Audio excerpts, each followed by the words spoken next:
Operasi Keselamatan Intan 2025 digelar. Antrian gas LPG 3 kg masih terjadi di Samarinda. Barcelona hajar 4-1 Sevilla.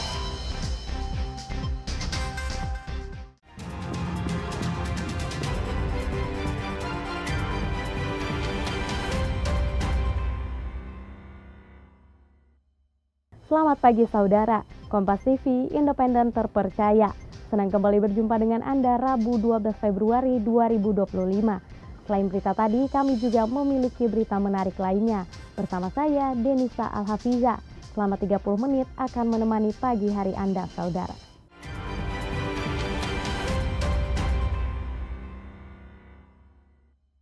Kita masuk ke berita pertama saudara. TPA Cahaya Kencana mendapat sanksi administrasi dari Kementerian Lingkungan Hidup terkait penggunaan sistem open dumping yang menyebabkan pencemaran lingkungan. Pemerintah Kabupaten Banjar kini mulai melakukan pembenahan dengan mengganti metode dari open dumping ke control landfill, menghindari potensi penghentian operasi TPA pembuangan sampah seperti di TPA Basirih Banjarmasin.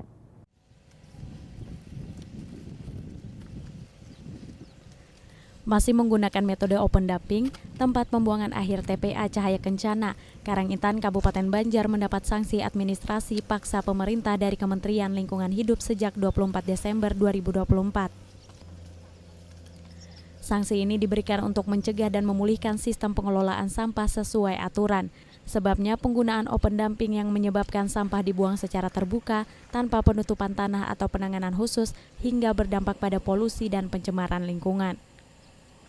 Pertanggal 1 Januari 2025, Dinas Perumahan Rakyat, Kawasan Permukiman dan Lingkungan Hidup Kabupaten Banjar mulai mengganti metode open dumping ke control landfill dengan cara menimbun sampah dengan tanah secara berkala di atas lahan seluas 16,5 hektar. Selain mencegah dampak negatif terhadap lingkungan yang ditimbulkan, langkah perbaikan ini juga sebagai pencegah potensi ditutupnya aktivitas pembuangan sampah yang terjadi di TPA Basirih yang dikelola pemerintah Kota Banjarmasin. Tanggal 24 Desember kami pun menerima sanksi administrasi berupa paksaan pemerintah. Jadi ini lebih penekanan kepada pemulihan saja, tidak sampai penghentian kegiatan.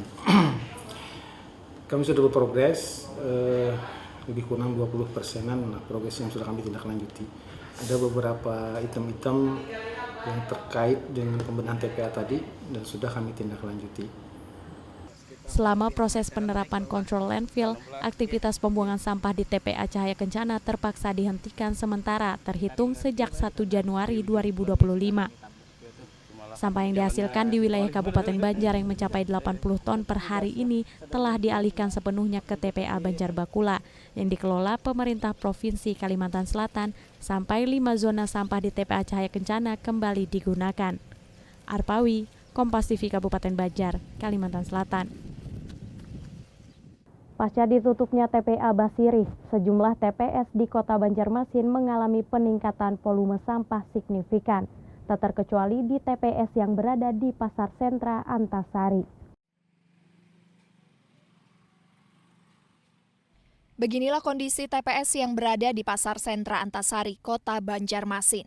Sampah tampak meluber sehingga mengganggu aktivitas pedagang maupun pengunjung pasar, baik pejalan kaki maupun pengendara.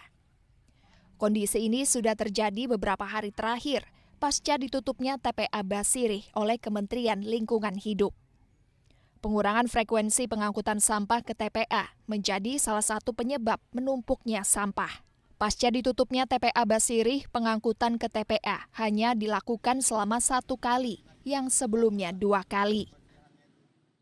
Kalau saran saya, pekerjanya jangan cuma 2-3 orang. Supirnya jangan cuma 2 truk, biar cepat selesai. Kalau bisa armadanya ditambahi, digawi dari pagi sampai sore, lekas sama bis. Ini kalau tumpuk kayak gini nanti ditambah lagi sama pasar tuh numpuk lagi, ditambah numpuk lagi, nggak habis, nggak kelar-kelar kayak gini nih. Kasihan orang yang jualan juga. Kurangnya penyediaan bak sampah juga menjadi penyebab sampah meluber hingga ke jalan di dalam pasar ini. Kayaknya supaya nyaman aja jalan gitu, supaya rasa terganggu pengunjung, supaya nyaman, supaya apa itu, kata mengganggu para pengunjung ya kan.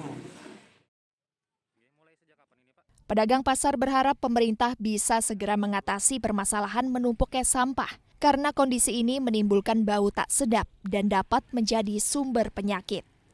Naufal Rafif, Kompas TV, Banjarmasin, Kalimantan Selatan. Banjir yang sempat menggenangi lahan pertanian bunga melati di Desa Bincau, Martapura, Kabupaten Banjar menurunkan pendapatan petani. Rusaknya hasil pertanian bunga melati karena diserang hama jadi penyebabnya.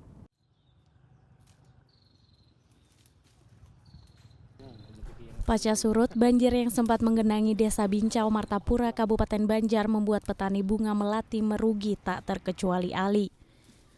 Genangan banjir yang terjadi selama 2 pekan di lahan seluas 17 meter persegi ini membuat bunga melati milik Ali tak lagi subur karena diserang hama.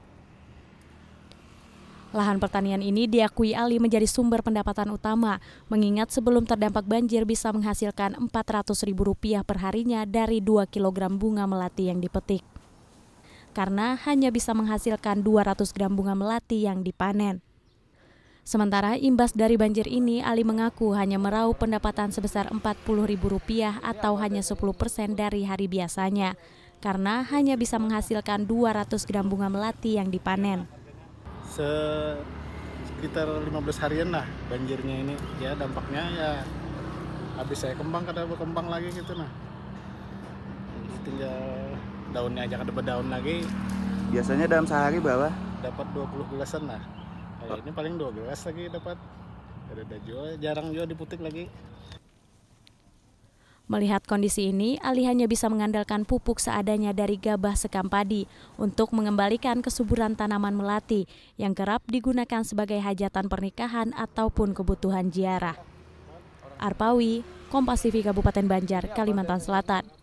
Polres Banjarbaru menggelar operasi keselamatan Intan 2025 selama 2 pekan. Kepatuhan dan kesadaran masyarakat saat berkendara akan diuji oleh sejumlah personel yang turun. Terhitung sejak 10 hingga 23 Februari, Operasi Keselamatan Intan 2025 digelar Polres Banjarbaru dengan melibatkan 40 personil gabungan dari TNI Polri, Dinas Perhubungan dan Satpol PP. Selama 14 hari operasi ini akan mewujudkan situasi keamanan, keselamatan, ketertiban dan kelancaran lalu lintas untuk menekan angka kecelakaan. 10 sasaran prioritas ditekankan untuk operasi ini, satu diantaranya yakni pengendara bermotor di bawah umur. Kemudian yang saya paling titik beratkan adalah kerjasama dengan para orang tua, guru untuk mengawasi anak-anak kita yang masih di usia sekolah agar kalau memang belum pas umurnya untuk mengendari kendaraan bermotor, baik itu roda 2 maupun roda 4, agar orang tua pun bisa mengawasi. Pihaknya juga mengatakan penindakan akan dilakukan dengan sistem tilang elektronik dan secara manual kepada pelanggar. Diharapkan masyarakat dapat meningkatkan kesadaran untuk tertib berlalu lintas. Nabila Seva, Kompas TV Banjarbaru, Kalimantan Selatan. Sejak memasuki musim hujan hingga saat ini belum ada laporan peningkatan penderita demam berdarah di Kota Banjarbaru. Meski demikian, masyarakat tetap diminta untuk menjaga kebersihan lingkungan. Di Kota Banjarbaru, pada pekan kelima tahun 2025 tercatat terdapat 10 kasus demam berdarah denggi atau DBD. Sementara pada minggu keempat terdapat 22 kasus DBD. Jumlah ini turun jauh dari tahun 2024. Pada periode yang sama tercatat lebih dari 100 kasus DBD per minggu. Jadi sampai saat ini sih belum ada laporan atau potensi yang mengarah ke KLB. Alhamdulillah aman terkendali. Yang jelas setiap warga selalu perilaku hidup bersih dan sehat. Demam berdarah denggi atau DBD menjadi penyakit yang dikhawatirkan saat memasuki musim hujan karena banyak tempat nyamuk berkembang biak. Dinas Kesehatan menekankan agar setiap warga terus berperilaku hidup bersih dan sehat, serta rutin melakukan pemberantasan sarang nyamuk di lingkungan sekitarnya. Nabila Seva, Kompas TV Banjarbaru, Kalimantan Selatan. Antrian gas LPG 3 kg masih terjadi di Samarinda. Berita selengkapnya sesaat lagi.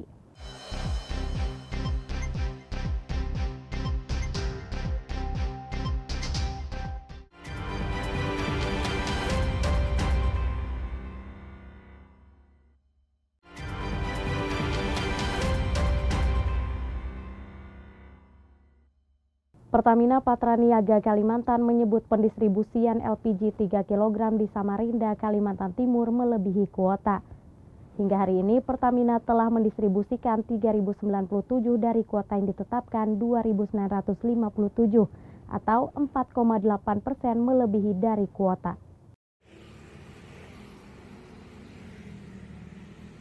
Pertamina Patraniaga Kalimantan menyebut pendistribusian LPG 3 kg di Samarinda sudah sesuai dan melebihi 4,8% dari kota Samarinda. Hingga hari ini, Pertamina telah mendistribusikan 3.097 LPG 3 kg dari kuota yang ditetapkan Samarinda sebanyak 2.957. Mereka pun sudah melakukan pengawasan hingga di tingkat pangkalan. Untuk tingkat pengecer yang tidak terdaftar sebagai subpangkalan di Pertamina tidak menjadi tanggung jawab Pertamina. Pertama kami pastikan bahwa pasokan LPG subsidi yang 3 kilo itu dalam rantai distribusi resmi Pertamina sampai dengan pangkalan. Jadi di luar itu tidak termasuk dalam rantai distribusi Pertamina.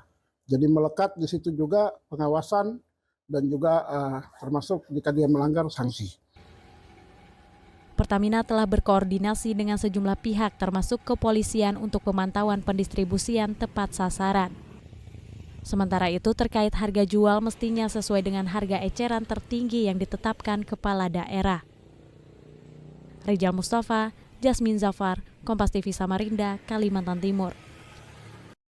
Saudara, kendati Pertamina menyebut penyaluran LPG lebihi kuota, nyatanya warga di kota Samarinda, Kalimantan Timur masih terlihat antri LPG 3 kg di pangkalan. Warga memilih antre di pangkalan lantaran harga murah, sementara di pengecer LPG 3 kg kosong. Meski Pertamina mengklaim distribusi LPG 3 kg di Samarinda melebihi kuota, namun warga masih susah mendapat tabung subsidi. Seperti yang nampak antrean di salah satu pangkalan LPG 3 kg ini. Warga terpaksa masih mengantre hingga berjam-jam lantaran stok LPG masih langka. Warga juga menyebut tidak membeli di pengecer lantaran LPG 3 kg kosong. Selain itu, harga di pengecer masih tergolong mahal. Warga meminta ke pemerintah pusat harga di pengecer bisa murah. Karena kalau beli di lain kan mahal atau susah. Misalnya sudah habis, cari keleleng-keleleng tidak ada. Jadi walaupun 3 jam, 4 jam, saya ngantri. Ya. Antri harus sabar gitu. Kenapa nggak beli di pengeceran, Bu? Nah, di pengeceran tuh kadang ada, kadang enggak. Sudah berapa lama Ibu sudah dapat LPG 3 kilo? Sudah agak lama sih, tapi alhamdulillah kalau di sini selalu dapat. Kalau di tempat lain memang susah. Harapan saya ke pemerintah ya dikasih lancar, enak nyarinya, baru harga samalah 18 kan. Warga berharap pemerintah mampu mengatasi kelangkaan LPG hingga di tingkat pengecer. Rijal Mustafa, Jasmine Zafar, Kompas TV Samarinda, Kalimantan Timur. Berawal dari hobi sejak muda, Fadian menjadikan kegemarannya memelihara ikan hias menjadi peluang usaha. Usaha ini telah ia jalankan sejak tahun 1985 atau sudah 40 tahun.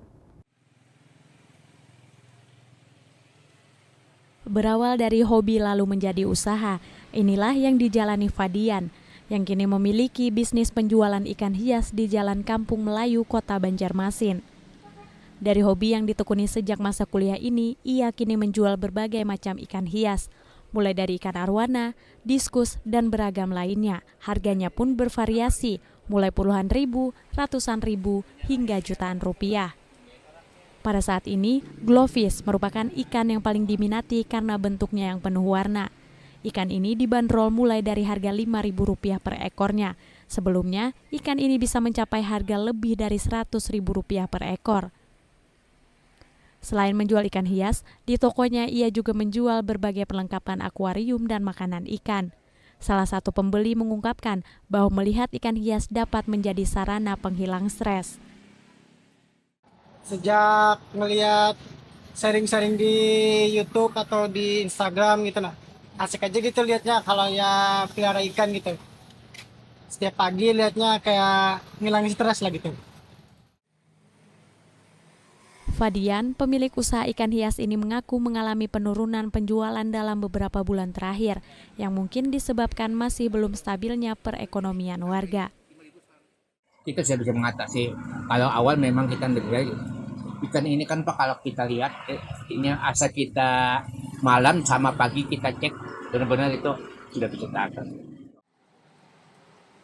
Kendati alami penurunan, Fadian yang telah menekuni usaha ini sejak masa kuliah dari tahun 1985 mengaku penghasilan dari penjualan ikan hias dan berbagai perlengkapannya dalam 1 bulan masih bisa mencapai 40 juta rupiah per bulan.